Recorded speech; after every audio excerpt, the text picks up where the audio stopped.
Prasad. Welcome to my channel. Welcome to the world of economics. Hope that you all are fine, safe and happy.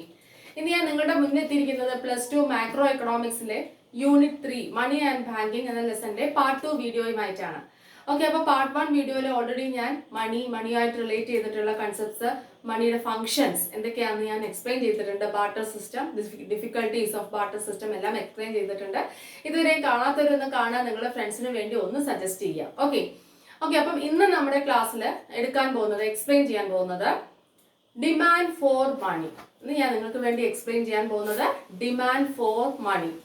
Okay, that means liquidity preference. Demand for money is also called liquidity preference. അപ്പൊ ആ liquidity preference എന്താണ്, അല്ലെങ്കിൽ demand for money എന്താണ്, അല്ലെങ്കിൽ why do people hold money in the form of money? പൈസയുടെ രൂപത്തിൽ തന്നെ പൈസ കയ്യിൽ വെക്കാനായിട്ട് നമ്മൾ ആഗ്രഹിക്കുന്നു. അത് എന്തുകൊണ്ടാണ്, ഏതൊക്കെ കാര്യങ്ങൾക്ക് വേണ്ടിയിട്ടാണ്? ഇതാണ് ഇന്നത്തെ ക്ലാസ്സിൽ നിങ്ങൾക്ക് വേണ്ടി ഞാൻ എക്സ്പ്ലെയിൻ ചെയ്യാൻ പോകുന്നത്. Okay, liquidity preference theory of money അല്ലെങ്കിൽ ഡിമാൻഡ് ഫോർ മണി എന്നതിനെ പറയും. ഓക്കെ, ബിഫോർ ദാറ്റ് ഇതുവരെയും എന്റെ ചാനൽ സബ്സ്ക്രൈബ് ചെയ്യാത്തവരൊന്ന് സബ്സ്ക്രൈബ് ചെയ്യുക, നിങ്ങളുടെ ഫ്രണ്ട്സിന് വേണ്ടി ഒന്ന് സജസ്റ്റ് ചെയ്യുക, ബെൽ ബട്ടൺ ക്ലിക്ക് ചെയ്യുക. Your support is my strength.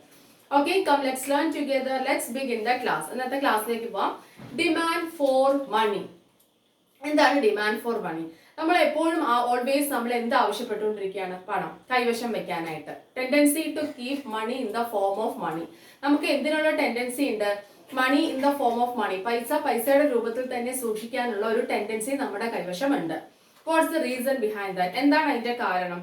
അതായത് നമുക്ക് പ്രധാനമായിട്ടും 3 കാര്യങ്ങൾക്ക് വേണ്ടിയിട്ടാണ് നമ്മൾ ആ പൈസയുടെ രൂപത്തിൽ തന്നെ സൂക്ഷിക്കാൻ ശ്രമിക്കുന്നത്. 1 precautionary motive, 2 ട്രാൻസാക്ഷണറി motive, 3 speculative motive.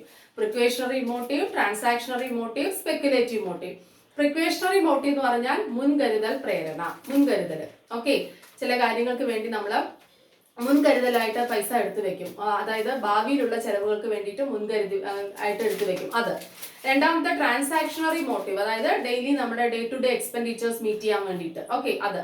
Third one speculative motive, അതായത് ഊഹക്കച്ചവട പ്രേരണ. ഊഹക്കച്ചവടത്തിൽ പൈസ നിക്ഷേപിക്കാൻ വേണ്ടിയിട്ട് പൈസയായിട്ട് നമ്മുടെ കയ്യിൽ പൈസ എടുത്തു വെക്കാൻ നമ്മൾ ശ്രമിക്കും. അങ്ങനെ 3 രീതിയിലാണ് നമ്മൾ എന്താ പറയുന്നത്, ഡിമാൻഡ് ഫോർ മണി അല്ലെങ്കിൽ ലിക്വിഡിറ്റി പ്രിഫറൻസ്, അതായത് മണി ലിക്വിഡിറ്റി ആയിട്ട് തന്നെ, ആ ലിക്വിഡ് ഫോമിൽ തന്നെ പ്രിഫർ ചെയ്യുന്നു നമ്മൾ. ശരിയായോ? എന്താണ് ലിക്വിഡ് ഫോം എന്ന് പറഞ്ഞാൽ? Money in the form of money. പൈസയുടെ രൂപത്തിൽ തന്നെ സൂക്ഷിക്കുന്നതിനെയാണ് നമ്മൾ എന്ത് പറയുന്നത്? ലിക്വിഡ് ഫോം ഓഫ് മണി എന്ന് പറയാം. ഓക്കെ, ദ്രാവകം എന്നല്ല അർത്ഥം. ഇതിനകത്ത് അതിന്റെ മീനിങ് എന്ന് പറയുന്നത് പൈസയുടെ രൂപത്തിൽ തന്നെ സൂക്ഷിക്കുന്നതിനാണ് ലിക്വിഡ് ഫോം ഓഫ് മണി എന്ന് പറയുന്നത്. ഓക്കെ, ലിക്വിഡിറ്റി പ്രിഫറൻസ് എന്ന് പറയുന്നത്. അത് അങ്ങനെ പറയാനുള്ള കാരണം എന്താന്ന് വെച്ചാൽ, ലിക്വിഡ് ആണ്. പെട്ടെന്ന് തന്നെ നമുക്ക് പൈസയായിട്ട് നമ്മുടെ കയ്യിൽ ഉണ്ടെങ്കിൽ അതിനെ നമുക്ക് ഏത് രൂപത്തിൽ വേണമെങ്കിലും മാറ്റിയെടുക്കാനായിട്ട് പെട്ടെന്ന് കഴിയും. ശരിയല്ലേ? ഇപ്പൊ എന്റെ കൈവശം ഒരു ലാൻഡ് ആണുള്ളത്, അല്ലെങ്കിൽ കുറച്ച് ഗോൾഡ് ആണുള്ളതെങ്കിൽ അത് ഉപയോഗിച്ച് എനിക്ക് ഒരു കാര്യം ചെയ്യണമെങ്കിൽ കുറച്ച് ബുദ്ധിമുട്ടുണ്ട്. പക്ഷെ എന്റെ കയ്യിൽ പൈസയായിട്ട് തന്നെ, ആ ലിക്വിഡ് ഫോം ഓഫ് മണി ആയിട്ട് തന്നെ ഉണ്ടെങ്കിൽ പെട്ടെന്ന് എനിക്ക് അതിനെ ചേഞ്ച് ചെയ്യാൻ പറ്റും. എന്ത് വേണമെങ്കിലും ആക്കാൻ പറ്റും. ശരിയല്ലേ? എന്ത് വേണമെങ്കിലും വാങ്ങിക്കാൻ പറ്റും. ഓക്കെ, അപ്പം അതാണ് ഡിമാൻഡ് ഫോർ മണി. അപ്പൊ ഡിമാൻഡ് ഫോർ മണി എന്ന് പറഞ്ഞാൽ പീപ്പിൾ ഓൾവേസ് പീപ്പിളിന് അങ്ങനെ ഒരു ടെൻഡൻസി ഉണ്ട്. എന്താണ്? Tendency to hold money in the form of money. അതായത് പൈസയുടെ രൂപത്തിൽ തന്നെ സൂക്ഷിക്കാനുള്ള ഒരു ടെൻഡൻസി ഉണ്ട്. അതാണ് എന്തെന്ന് പറയുന്നത്? ഡിമാൻഡ് ഫോർ മണി എന്ന് പറയുന്നത്, അല്ലെങ്കിൽ ലിക്വിഡിറ്റി പ്രിഫറൻസ് എന്ന് പറയുന്നത്. ഇതാണ് ദ്രവത്വ മുൻഗണന അല്ലെങ്കിൽ ലിക്വിഡിറ്റി പ്രിഫറൻസ് ഓഫ് മണി എന്ന് പറയുന്നത്. മനസ്സിലായല്ലോ? ഓക്കെ, അപ്പം അത് 3 കാര്യങ്ങൾക്ക് വേണ്ടിയിട്ടാണെന്ന് ഞാൻ പറഞ്ഞു തന്നു. ഏതൊക്കെയാണ്? Precautionary motive, transactionary motive and finally speculative motive. Precautionary motive ആദ്യം എന്താണെന്ന് ഞാൻ പറഞ്ഞുതരാം. അതായത് മുൻകരുതൽ പ്രേരണ. എന്താണ് precautionary motive? People always hold money in order to meet unforeseen expenditures. അതായത് എപ്പോഴും നമ്മൾ പൈസ കൈവശം സൂക്ഷിക്കാറുണ്ട്. എന്തിനു വേണ്ടിയിട്ടാണ്? In order to meet unforeseen expenditures. നമുക്ക് പ്രതീക്ഷിക്കാതെ വരുന്ന ചില കാര്യങ്ങൾ ഉണ്ടാവും. എന്തെങ്കിലും ഒരു ആക്സിഡൻസ്, ഇൽനെസ്, അങ്ങനെ ഫ്യൂച്ചറിൽ ചിലപ്പം ഭാവിയിലേക്ക് വരാൻ പെട്ടെന്ന് നമുക്ക് പ്രതീക്ഷിക്കാതെ വരുന്ന, അൺഫോർസീൻ ആയിട്ട്, അൺഎക്സ്പെക്റ്റഡ് ആയിട്ട് വരുന്ന എക്സ്പെൻഡിച്ചേഴ്സ് മീറ്റ് ചെയ്യാനായിട്ട് നമ്മൾ എപ്പോഴും കൈവശം എന്ത് സൂക്ഷിക്കാറുണ്ട്? പൈസ സൂക്ഷിക്കാറുണ്ട്.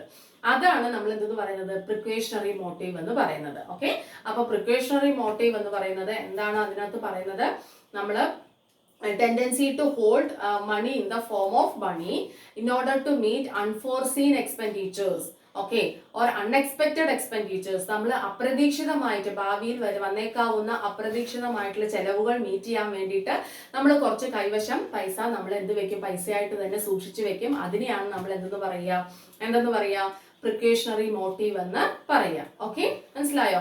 എന്തൊക്കെയാണ് ഈ അൺഫോർസീൻ എക്സ്പെൻഡിച്ചേഴ്സ് അല്ലെങ്കിൽ അൺഎക്സ്പെക്റ്റഡ് ആയിട്ടുള്ള എക്സ്പെൻഡിച്ചേഴ്സ്? എന്തൊക്കെയാണ് ഇൽനെസ്, ആക്സിഡൻസ് അല്ലെ, എങ്ങനെയൊക്കെ വരില്ലേ? നമുക്ക് ചിലപ്പോൾ പെട്ടെന്ന് അസുഖം വരാം, ഹോസ്പിറ്റൽ കേസ് വരും, അതുപോലെ ആക്സിഡന്റോ അങ്ങനെയുള്ള എന്തെങ്കിലും പ്രശ്നങ്ങൾ വരുന്നു. അപ്പൊ അതിനുവേണ്ടി മുൻകരുതൽ എടുത്ത് വെക്കുന്ന ആ പൈസ, അതിനെയാണ് നമ്മൾ, ആ പ്രേരണയാണ് നമ്മൾ എന്തെന്ന് പറയാ പ്രിക്കോഷണറി മോട്ടീവ് എന്ന് പറയാ. In order to meet unforeseen expenditures or unexpected expenditures അല്ലെ, ഇൻ ദ ഫ്യൂച്ചറിൽ ഉണ്ടായേക്കാവുന്ന പ്രതീക്ഷിക്കാത്ത ചിലവുകൾ മീറ്റ് ചെയ്യാനായിട്ട് സൂക്ഷിച്ചു വെക്കുന്ന പൈസ, അതിനെയാണ് നമ്മൾ എന്തെന്ന് പറയാ പ്രിക്കോഷണറി മോട്ടീവ് എന്ന് പറയാം. അപ്പൊ അതിനുവേണ്ടി നമ്മൾ പൈസ സൂക്ഷിക്കുന്നു. ഇനി രണ്ടാമത്തെ കാര്യം ട്രാൻസാക്ഷണറി മോട്ടീവ്. എന്താണ് ട്രാൻസാക്ഷണറി മോട്ടീവ്? നമുക്കറിയാം, in order to meet day to day expenditures അല്ലെങ്കിൽ നമ്മുടെ ഡെയിലി എക്സ്പെൻഡിച്ചേഴ്സ് മീറ്റ് ചെയ്യാൻ നമ്മുടെ കയ്യിൽ പൈസയായിട്ട് നമ്മൾ സൂക്ഷിക്കണം. കാരണം നമുക്ക് സാലറി ഒക്കെ കിട്ടുന്നത് ഒരു മന്ത്ലി ബേസിസ് ആണ് അല്ലെ. ഒരു മാസത്തിൽ ആദ്യത്തെ ഒരു ദിവസം കിട്ടും.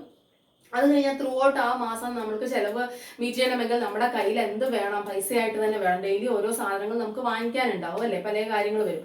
അപ്പൊ അങ്ങനെ ഡെയിലി എക്സ്പെൻഡിച്ചേഴ്സ് മീറ്റ് ചെയ്യാൻ വേണ്ടി കുറച്ച് പൈസ നമ്മൾ സൂക്ഷിച്ചു വെക്കാം. നമ്മുടെ പെരിഷബിൾ ഗുഡ്സ് അങ്ങനെയൊക്കെ വാങ്ങിക്കാനാണ്, ഫ്രൂട്ട്സും വെജിറ്റബിൾസും അങ്ങനെ ഡെയിലി സാധനങ്ങളൊക്കെ വാങ്ങിക്കാനുള്ള പൈസയായിട്ട് നമ്മൾ കുറച്ച് സൂക്ഷിച്ചു വെക്കും. അതാണ് എന്തെന്ന് പറയുന്നത് ട്രാൻസാക്ഷണറി മോട്ടീവ് എന്ന് പറയുന്നത്. അതിനെയാണ് നമ്മൾ എന്തെന്ന് പറയുന്നത് ട്രാൻസാക്ഷണറി മോട്ടീവ് എന്ന് പറയുന്നത്. ഓക്കെ, അപ്പൊ ട്രാൻസാക്ഷണറി മോട്ടീവ് എന്ന് പറയുന്നത് people always hold money in order to meet day to day expenditures or daily expenditures, അതായത് ഡെയിലി ഉള്ള എക്സ്പെൻഡിച്ചേഴ്സ് മീറ്റ് ചെയ്യാൻ വേണ്ടിയിട്ട് ജനങ്ങൾ കുറച്ച് പൈസ കൈവശം വെക്കും. അതിനെയാണ് ട്രാൻസാക്ഷണറി മോട്ടീവ് എന്ന് പറയുക. ഓക്കെ, ദെൻ ആ ട്രാൻസാക്ഷണറി മോട്ടീവിൽ ഒരു കാര്യം പറയുന്നുണ്ട്, MT divided by T is equal to K. MT എന്ന് പറയുന്നത് transaction demand for money divided by T എന്ന് പറയുന്നത് total volume of money, that is equal to a fraction of K. K എന്ന് പറയുന്ന, അതായത് ഇത് തമ്മിലുള്ള അനുപാതം,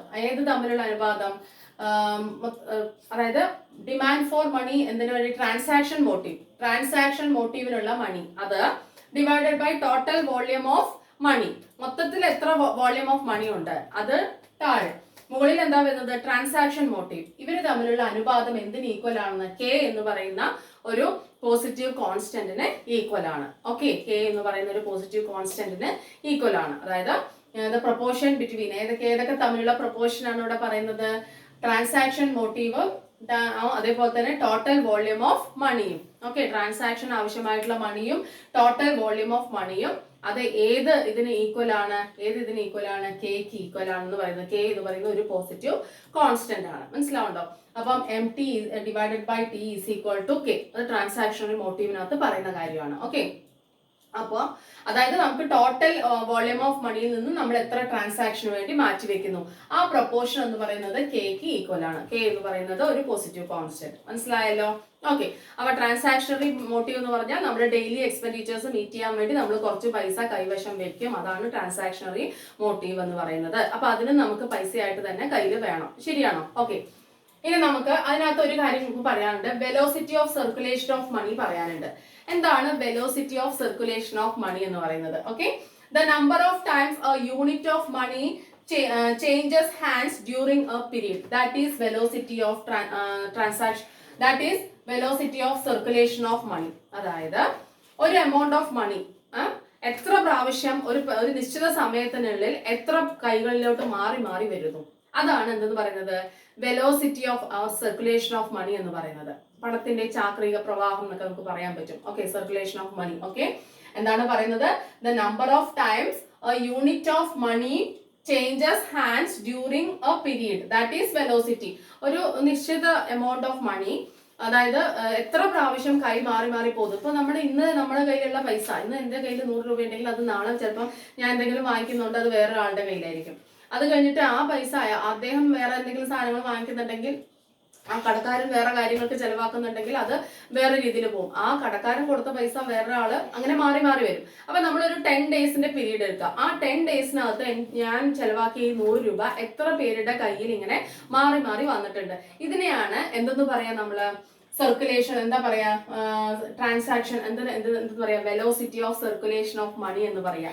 അതിനെ നമ്മൾ ഡിനോട്ട് ചെയ്യുന്നത് ഏത് ഇതുകൊണ്ടാണ്, ലെറ്റർ കൊണ്ടാണ്, വി. അപ്പൊ V stands for velocity of money, circulation of velocity of money ആണ് വി എന്ന് പറയുന്നത്. മനസ്സിലായോ? അപ്പൊ വെലോസിറ്റി ഓഫ് മണി എന്ന് പറയുന്നത് number of times a unit of money changes hands during a period, that is velocity. Okay, ഇനി velocity എന്ന് പറയുന്നത് 1/k ആണ്, ഫ്രാക്ഷൻ ഓഫ് k ആണ്. വെലോസിറ്റി ഓഫ് മണി എന്ന് പറയുന്നത് എന്തിന്റെ ഫ്രാക്ഷൻ ആയിരിക്കും? 1/k. അപ്പൊ വെലോസിറ്റി ഓഫ് മണി എന്ന് പറയുന്നത് 1/k ആയിരിക്കും. ഇനി അപ്പൊ ട്രാൻസാക്ഷണറി മോട്ടീവിന് നമുക്ക് എങ്ങനെ പറയാം? ടോട്ടൽ വോളിയം ഓഫ് മണി നമുക്ക് എങ്ങനെ പറയാം? V ഇൻറ്റു MDT, അതായത് velocity of money into transactionary motive demand for money. Okay, അതായത് ടോട്ടൽ വോളിയം ഓഫ് മണി എന്ന് കണ്ടുപിടിക്കാൻ എന്ത് ചെയ്താൽ മതി? Velocity of money into demand for transaction motive, ട്രാൻസാക്ഷന് വേണ്ടി നമ്മൾ മാറ്റി വെച്ചിരിക്കുന്ന മണി, അതിന്റെ അളവും വെലോസിറ്റിയും കൂടെ മൾട്ടിപ്ലൈ ചെയ്താൽ നമുക്ക് ടോട്ടൽ വോളിയം ഓഫ് മണി കിട്ടും. അതായത് നമുക്ക് ഇങ്ങനെ എഴുതാം, KT is equal to MDT. KT is equal to MDT. അത് ഈക്വലൈസ് ചെയ്യുമ്പോഴാണ് നമുക്ക് ഇത് കിട്ടുന്നത്. മനസ്സിലായോ? ഇത് ഓർത്ത് വെക്കുക. അപ്പോൾ ഞാൻ ഒന്നും കൂടെ പറഞ്ഞുതരാം. ട്രാൻസാക്ഷൻ മോട്ടീവ് എന്ന് പറഞ്ഞാൽ നമ്മൾ ഡെയിലി എക്സ്പെൻഡിച്ചേഴ്സിന് മീറ്റ് ചെയ്യുന്ന പൈസ നമ്മൾ മാറ്റി വെക്കുന്നു, അതാണ് ആ മോട്ടീവിനെയാണ് ട്രാൻസാക്ഷണറി മോട്ടീവ് എന്ന് പറയുക. അതിനകത്ത് നമുക്ക് പറയാം, അത് തമ്മിലുള്ള പ്രൊപ്പോർഷൻ പറയണം. അതായത് ടോട്ടൽ വോളിയം ഓഫ് മണിയും അതേപോലെ തന്നെ ട്രാൻസാക്ഷൻ മോട്ടീവും തമ്മിലുള്ള ആ ഫ്രാക്ഷൻ എന്ത് ഈക്വൽ ആണ്? കെക്ക് ഈക്വൽ ആണ്. ഇനി നമുക്ക് വെലോസിറ്റി ഓഫ് മണി എന്താണെന്ന് പഠിക്കണം. The number of times a unit of money changes hands during a period, അതായത് ഒരു നിശ്ചിത സമയത്തിനകത്ത് ഒരു നിശ്ചിത എമൗണ്ട് ഓഫ് മണി എന്ത് ചെയ്യും? കൈകളിലേക്ക് മാറി മാറി വരും, അല്ലെ? അതിനെയാണ് നമ്മൾ എന്താ പറയാ, velocity of circulation of money എന്ന് പറയുന്നത്. മനസ്സിലായോ? ഇനി velocity of circulation of money is equal to 1/k ആണ്. അപ്പം total transaction volume of money കണ്ടുപിടിക്കാൻ നമുക്ക് എന്ത് ചെയ്താൽ മതി? Velocity into transaction demand for money. Transaction demand for money നമ്മൾ ഇങ്ങനെ എഴുതാം കേട്ടോ. T താഴെ എഴുതണം, D ഇവിടെ മുകളിൽ എഴുതണം, M ഇവിടെ. Okay, transaction demand for money, അതിനെ വെലോസിറ്റി കൊണ്ട് മൾട്ടിപ്ലൈ ചെയ്താൽ ടോട്ടൽ വോളിയം ഓഫ് മണി കിട്ടും. അത് ഇങ്ങനെ നമ്മൾ ഈക്വലൈസ് ചെയ്യുമ്പോഴാണ് ഇത് കിട്ടുന്നത്. KT is equal to MDT. Okay, അത് നമ്മൾ ഓർത്ത് വെക്കട്ടെ, ഇത് ഓർത്ത് വെക്കാം. Velocity V is equal to 1/k എന്ന് ഓർത്ത് വെക്കുക. ഇത് ഈ പ്രൊപ്പോർഷനും ഓർത്ത് വെക്കുക. മനസ്സിലായല്ലോ? ഓക്കെ, ഇനി നമുക്ക് പഠിക്കാനുള്ളത് സ്പെക്യുലേറ്റീവ് മോട്ടീവ്. എന്താണ് സ്പെക്യുലേറ്റീവ് മോട്ടീവ്? ഊഹക്കച്ചവട പ്രേരണ. സ്പെക്യുലേറ്റീവ് മോട്ടീവ് എന്ന് പറഞ്ഞാൽ എന്താണ്? ഊഹക്കച്ചവട പ്രേരണ, ഊഹക്കച്ചവടം. അതായത് in order to make profit ഉണ്ടാക്കാൻ വേണ്ടി, അതായത് from the purchase and sale of bonds and securities. എന്തിൽ നിന്നും ലാഭം ഉണ്ടാക്കാൻ വേണ്ടിയിട്ട്? Purchase and sale of bonds and securities. Bond, share, security തുടങ്ങിയ കാര്യങ്ങൾ വാങ്ങുകയും വിൽക്കുകയും ചെയ്ത് അതിലൂടെ ലാഭം ഉണ്ടാക്കാൻ വേണ്ടി നമ്മൾ കുറച്ച് പൈസ നമ്മുടെ കയ്യിൽ സൂക്ഷിച്ചു വെക്കും. അതാണ് എന്തെന്ന് പറയുന്നത്? സ്പെക്യുലേറ്റീവ് ഡിമാൻഡ് ഫോർ മണി എന്ന് പറയുന്നത്. മാർക്കറ്റിൽ എത്ര റേറ്റ്, ഇൻട്രസ്റ്റ് റേറ്റ് എത്രയുണ്ട്, അതിനനുസരിച്ചിട്ട് നമ്മൾ ബിഹേവ് ചെയ്യും. ഇൻട്രസ്റ്റ് റേറ്റ് കൂടുമ്പോൾ ബോണ്ട് പ്രൈസ് കുറയും, ഇൻട്രസ്റ്റ് റേറ്റ് കുറയുമ്പോൾ ബോണ്ട് പ്രൈസ് കൂടും. അപ്പൊ നമുക്ക് പോയിട്ട് നിക്ഷേപിക്കാം. അങ്ങനെ അപ്പൊ റേറ്റ് ഓഫ് ഇൻട്രസ്റ്റ് കൂടുമ്പോൾ നമ്മൾ വേഗം ആ പൈസ ഉപയോഗിച്ച് നിക്ഷേപിച്ച് റേറ്റ് ഓഫ് ഇൻട്രസ്റ്റ് കൂടുതൽ നമ്മൾ വാങ്ങിയെടുക്കും. അങ്ങനെ മനസ്സിലാവുണ്ടോ? അപ്പം ആ ഒരു ടെൻഡൻസി എപ്പോഴും ആർക്കുണ്ട്? ജനങ്ങൾക്കുണ്ട്. അതാണ് സ്പെക്യുലേറ്റീവ് മോട്ടീവ് എന്ന് പറയുന്നത്. അപ്പൊ സ്പെക്യുലേറ്റീവ് മോട്ടീവ് എന്ന് പറഞ്ഞാൽ in order to make profits from the purchase and sale of bonds and securities people എന്താണ് hold particular amount of money. ജനങ്ങൾ എന്ത് ചെയ്യും? കുറച്ച് എമൗണ്ട് ഓഫ് മണി കയ്യിൽ സൂക്ഷിക്കും. എന്തിനു വേണ്ടിയിട്ട്? ഊഹക്കച്ചവടം മാർക്കറ്റിൽ നോക്കിയിരിക്കും. പലിശ എപ്പോഴും കൂടുതൽ നമുക്ക് കിട്ടും, അപ്പോൾ മാർക്കറ്റിലോട്ട് ഇറങ്ങാനും. ഓക്കെ, അപ്പം അങ്ങനെ നിൽക്കും. അതിനെയാണ് നമ്മൾ എന്തെന്ന് പറയാ? സ്പെക്യുലേറ്റീവ് മോട്ടീവ് എന്ന് പറയാം. ഇനി ഈ സ്പെക്യുലേറ്റീവ് മോട്ടീവ് ഒരു കാര്യം പ്രധാനമായിട്ടും പറയണം. ഇൻട്രസ്റ്റ് റേറ്റും ബോണ്ട് പ്രൈസും തമ്മിലുള്ള റിലേഷൻഷിപ്പ് നെഗറ്റീവ് ആണ്. ഇൻട്രസ്റ്റ് റേറ്റും ബോണ്ട് പ്രൈസും തമ്മിലുള്ള റിലേഷൻഷിപ്പ് എങ്ങനെയായിരിക്കും? നെഗറ്റീവ് ആണ്. എന്ന് പറഞ്ഞാൽ if market rate of interest is high, bond price will be low. Market rate of interest high ആണെങ്കിൽ ബോണ്ട് പ്രൈസ് എന്തായിരിക്കും? ബോണ്ടിന്റെ പ്രൈസ് കുറവായിരിക്കും. ഇൻട്രസ്റ്റ് റേറ്റ് കുറവാണെങ്കിൽ ബോണ്ടിന്റെ പ്രൈസ് എങ്ങനെയായിരിക്കും? കൂടുതലായിരിക്കും. ഇൻട്രസ്റ്റ് റേറ്റ് കുറവാണെങ്കിൽ ബോണ്ടിന്റെ പ്രൈസ് എങ്ങനെയായിരിക്കും? കൂടുതലായിരിക്കും. അപ്പൊ ഇതിന്റെ റേറ്റ് ഓഫ് ഇൻട്രസ്റ്റും ബോണ്ട് പ്രൈസും നോക്കിയിട്ടാണ് നമ്മൾ ബിഹേവ് ചെയ്യുക. മനസ്സിലായോ? മാർക്കറ്റിൽ.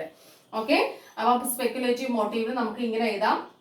MDS, speculative demand for money. Speculative demand for money ഇതാണ് MDS is equal to R max minus R divided by R minus R mini. അതായത് ആർ മാക്സ് എന്ന് പറഞ്ഞാൽ maximum rate of interest minus R പറഞ്ഞാൽ എന്താണ് interest, market rate of interest.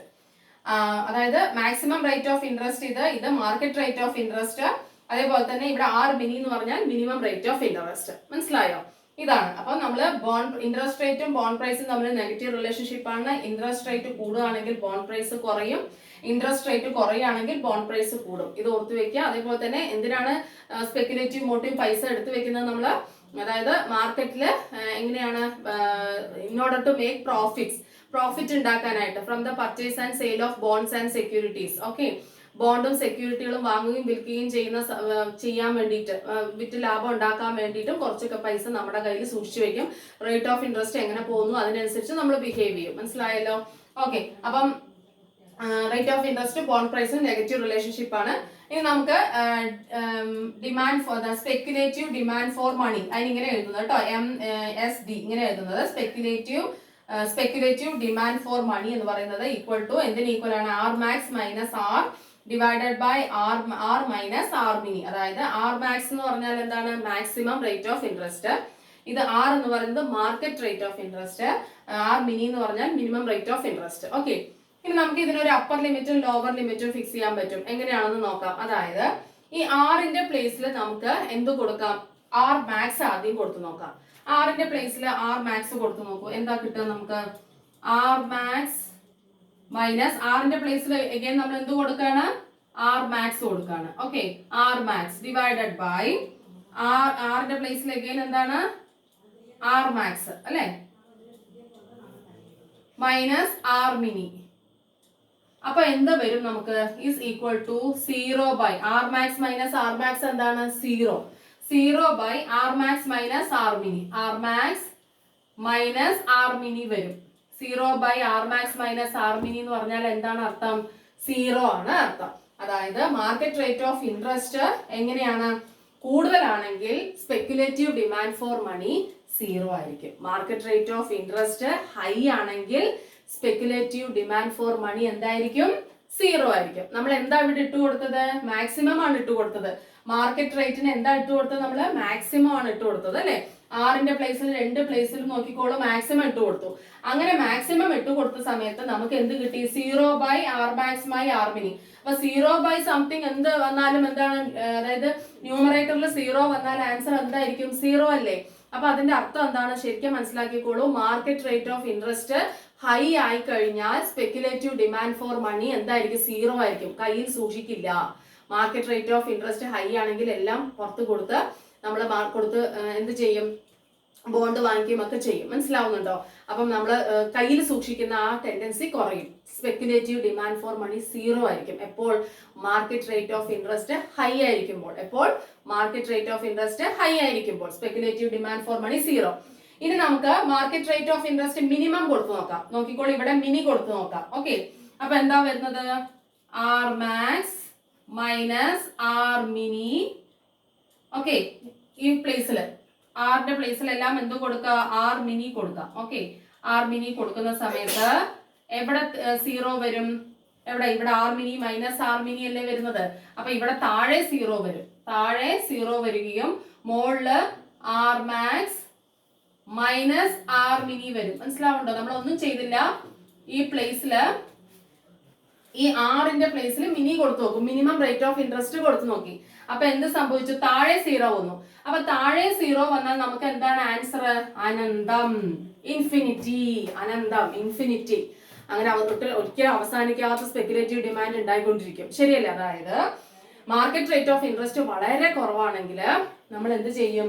Speculation കയ്യിൽ interest rate കുറവാണ്, ഇപ്പൊ നമ്മൾ മാർക്കറ്റിൽ ഇറങ്ങിയിട്ട് ഒരു കാര്യമില്ല അല്ലെ, ഇതിനകത്ത് പോയിട്ട് കാര്യമില്ല എന്ന് പറഞ്ഞാൽ നമ്മുടെ കൈവശം തന്നെ നമ്മൾ എന്ത് ചെയ്യും? മണി സൂക്ഷിക്കും. മനസ്സിലാവണം? അതാണ് സ്പെക്കുലേറ്റീവ് ഡിമാൻഡ് ഫോർ മണി എന്ന് പറയുന്നത്. അതാണ് എന്തെന്ന് പറയുന്നത്? Speculative demand for money. അതായത് മാർക്കറ്റ് റേറ്റ് മിനിമം കൊടുക്കുകയാണെങ്കിൽ, ലോവർ ലിമിറ്റ് കൊടുക്കുകയാണെങ്കിൽ സ്പെക്കുലേറ്റീവ് ഡിമാൻഡ് ഫോർ മണി എങ്ങനെയായിരിക്കും? അനന്തമായിരിക്കും. നമ്മുടെ കയ്യിൽ സൂക്ഷിക്കും നമ്മൾ. മനസ്സിലായോ? അടുത്തത് വരട്ടെ, മാർക്കറ്റിൽ കൂടട്ടെ എന്ന് പറഞ്ഞിട്ട് ഊഹ കച്ചവടത്തിനായിട്ട്. മനസ്സിലായോ? ഓക്കെ, അപ്പൊ ഞാനിപ്പോ എന്താ ചെയ്തത്? സ്പെക്കുലേറ്റീവ് ഡിമാൻഡ് ഫോർ മണി എന്ന് പറയുന്നത് R max minus R by R minus R mini ആണ്. R maximum rate of interest ആണ്. ആർ എന്ന് പറഞ്ഞാൽ മാർക്കറ്റ് റേറ്റ് ഓഫ് ഇൻട്രസ്റ്റ് ആണ്. ഓക്കെ, ആർ മിനി പറഞ്ഞാൽ മിനിമം ആണ്. ഇവിടെ അപ്പർ ലിമിറ്റും ലോവർ ലിമിറ്റും ഞാൻ സെറ്റ് ചെയ്യാണ്. എങ്ങനെയാണ് ചെയ്തത്? ഈ ആർ മാർക്കറ്റ് റേറ്റിൽ മാക്സിമം കൊടുത്തു നോക്കി.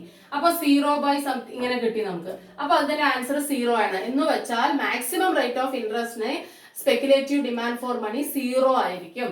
ഓക്കെ, ഇനി എന്താ സംഭവിക്കുന്നത്? R minus R mini. ഇതിനകത്ത് നമ്മൾ എന്ത് ചെയ്തു? ഈ സെക്കൻഡ് സ്റ്റേജില് ഈ ആറിന്റെ പ്ലേസിൽ മിനി കൊടുത്തു നോക്കി. ആറിന്റെ പ്ലേസിൽ എന്താ കൊടുത്തു നോക്കി? മിനി കൊടുത്തു നോക്കി. അപ്പൊ താഴെ 0 വന്നു. അപ്പൊ ഇതെന്താണ്? അനന്തം. അനന്തം എന്ന് പറഞ്ഞാൽ എന്താണ്? എറ്റേണൽ അല്ലെ, ഇൻഫിനിറ്റി ആയിരിക്കും സ്പെക്കുലേറ്റീവ് ഡിമാൻഡ് ഫോർ മണി. നമുക്ക് പറയാൻ പറ്റില്ല എത്രയാണ്, അത്രയും സ്പെക്കുലേറ്റീവ് ഡിമാൻഡ് ഫോർ മണി ഉണ്ടാവും. എപ്പോൾ? മിനിമം റേറ്റ് ഓഫ് ഇൻട്രസ്റ്റിന്. മനസ്സിലായല്ലോ? മിനിമം റേറ്റ് ഓഫ് ഇൻട്രസ്റ്റിന് അങ്ങനെ ഉണ്ടാവും. മനസ്സിലായല്ലോ? അപ്പൊ ഇതൊന്ന് റിപ്പീറ്റ് ചെയ്ത് കേൾക്കാം. ഇനി നമുക്ക് ഫൈനലി ഡിമാൻഡ് ഫോർ മണി നമ്മൾ കൺക്ലൂഡ് ചെയ്യാണ്.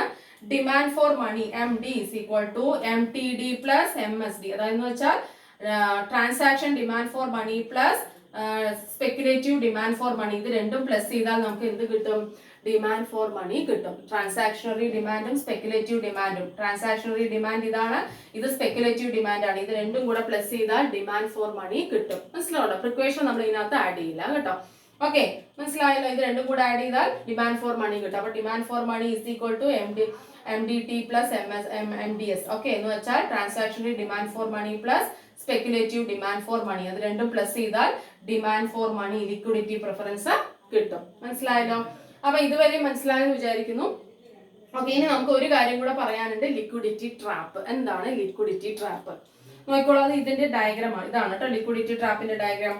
When the market rate of interest reaches R mini, the speculative demand for money curve will be parallel to x-axis. അതായത് market rate of interest R മിനിമത്തിലാണെങ്കിൽ, rate of interest minimum ആണെങ്കിൽ, ഈ liquidity അതായത് speculative demand for മണിയുടെ curve ഉണ്ടല്ലോ, അത് ഇങ്ങനെ വന്നിട്ട് പാരലൽ ആയി വരും OX ആക്സിസിന് പാരലൽ ആയിട്ട് വരും. മനസ്സിലാവുണ്ടോ? എന്തിനോ പാരലൽ ആയിട്ട് വരും? OX ആക്സിസിന് പാരലൽ ആയിട്ട് വരും. എപ്പോൾ? Market rate of interest minimum ആണെങ്കിൽ. അതിനെയാണ് നമ്മൾ എന്തെന്ന് പറയാ? ലിക്വിഡിറ്റി ട്രാപ്പ് എന്ന് പറയാ. അതിനെയാണ് എന്തെന്ന് പറയാ? ലിക്വിഡിറ്റി ട്രാപ്പ് എന്ന് പറയാം. Okay, when the market rate of interest reaches R mini, the speculative demand for money will be perfectly elastic ആയിരിക്കും. ഇങ്ങനെ ചേഞ്ച് ചെയ്തുകൊണ്ടേയിരിക്കും. മനസ്സിലാവുണ്ടോ? എങ്ങനെയായിരിക്കും? പാരലൽ ടു OX ആക്സിസിൽ ഇങ്ങനെ പെർഫെക്റ്റ്ലി ഇലാസ്റ്റിക് ആയിട്ട് ഇരിക്കും നമുക്ക്. അതിനെയാണ്, ആ ഒരു പൊസിഷനെയാണ് നമ്മൾ എന്തെന്ന് പറയാ? ലിക്വിഡിറ്റി ട്രാപ്പ് എന്ന് പറയാം. കാരണം ഇതിലും താഴോട്ട് എന്ത് പോവില്ല? ഇൻട്രസ്റ്റ് റേറ്റ് പോവില്ല. മനസ്സിലാവുണ്ടോ? അതിലും താഴോട്ട് എന്ത് പോവില്ല? ഇൻട്രസ്റ്റ് റേറ്റ് പോവില്ല. മനസ്സിലായല്ലോ?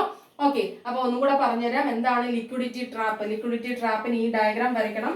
X ആക്സിസിൽ സ്പെക്കുലേറ്റീവ് ഡിമാൻഡ് ആണ് മെഷർ ചെയ്യുന്നത്. Y